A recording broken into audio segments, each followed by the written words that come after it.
This video is made in partnership with Best Buy. If there's one device that I've been wanting to try over the past 8 years or so, it's gotta be the Surface Pro. There's just something about the 2-in-1 aspect of it that's always been super intriguing and exciting to me. However, it felt like it was a little bit ahead of its time. Thankfully, after all the changes they made to the Surface Pro Copilot Plus PC, I was more intrigued than ever. So yeah, I finally tried it. I've been using it as my main device over the past week, and I'm really enjoying my experience. It has a fast and efficient Snapdragon X chip, beautiful OLED display, and it has a great battery life. It feels like technology has finally caught up, and it puts the Surface Pro in a really good spot. But of course, there's no such thing as a perfect device, so in this video, we'll talk about how my experience was using the Surface Pro 11 during this past week.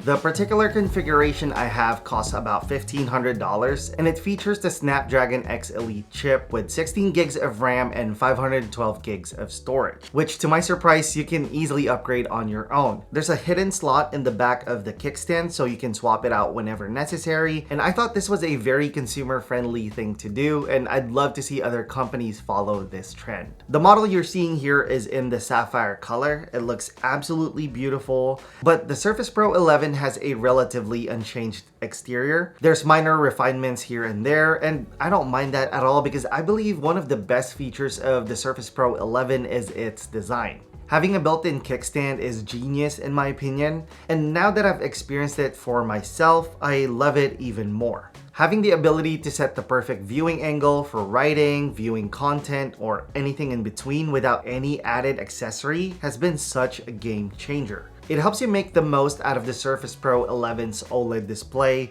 which in my opinion looks really great. It has a high resolution, 120Hz, the colors look vibrant, and the overall visual experience is really enjoyable. And I'm pleased that I went for the OLED panel despite having some initial concerns over the pen digitizer grid. I can kind of see it up close in lighter backgrounds when I'm intentionally looking for it, but at arm's length or in normal working mode, it's not that noticeable or distracting, at least in my opinion. One thing I do wish it had though is a better anti-reflective coating because it does show a bit more glare compared to other glossy panels, which can be distracting at times. But thankfully, the increased 600 nits of brightness helps alleviate this issue. And just to give you guys some context, when I have both of my window shades open here in the office, I can make up for the glare by setting the screen brightness to about 70 to 90%, depending on how bright it is outside. But in most conditions, about 40 to 60% gets the job done. The bigger upgrades to the Surface Pro 11 can be found under the hood. It's a Copilot Plus PC, so there are a ton of features that you can take advantage of to save time and increase productivity. One practical feature is live captions.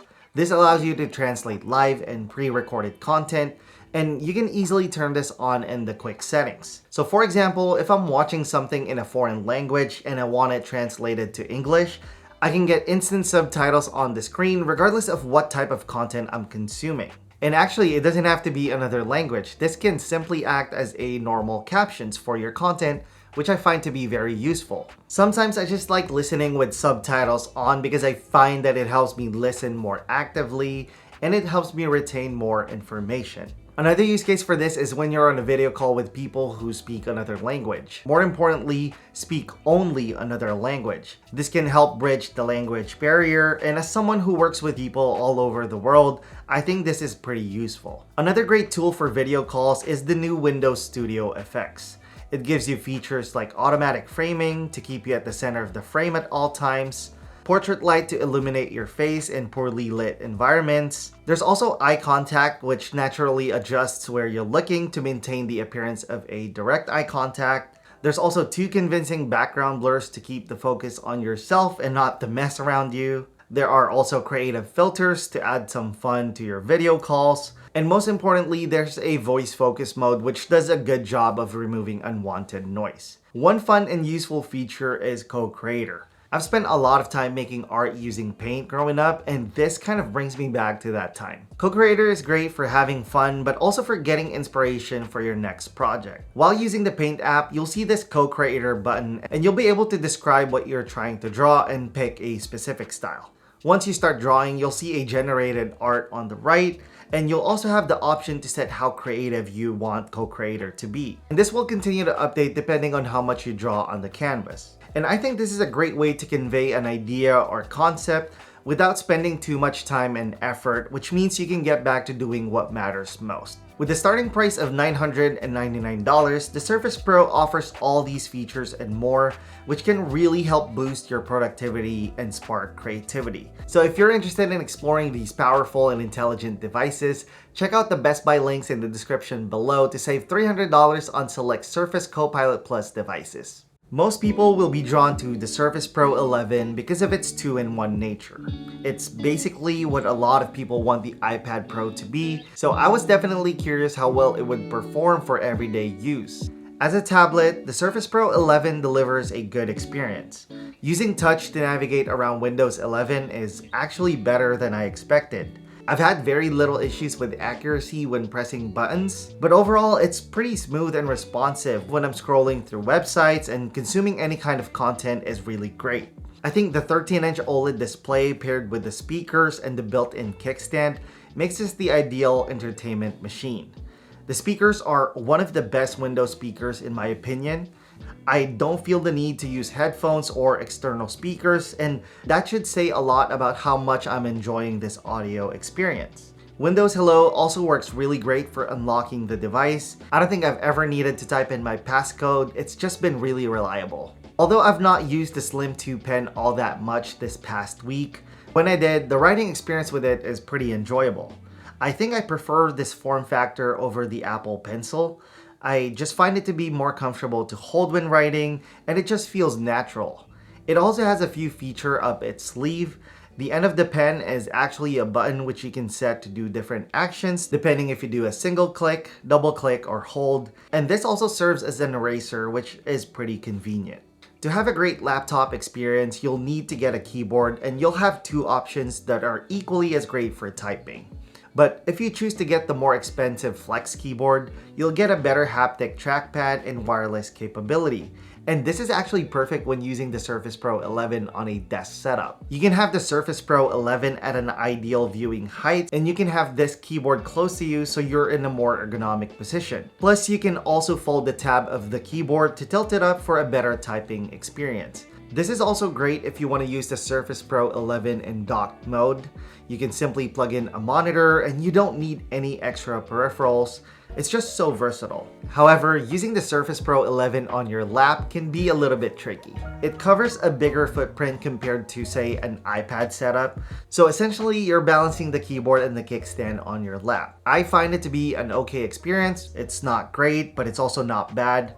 I've been able to work on my lap pretty comfortably for an extended period of time, and when I'm working on the couch, I tend to grab a pillow anyway, so I just set it on top of that. I don't think this is a deal breaker, but more so something to take note of. The Surface Pro 11 also has other features that makes me feel confident using it as my main device. It has a 1440p webcam, which looks a lot better than what you have on an iPad.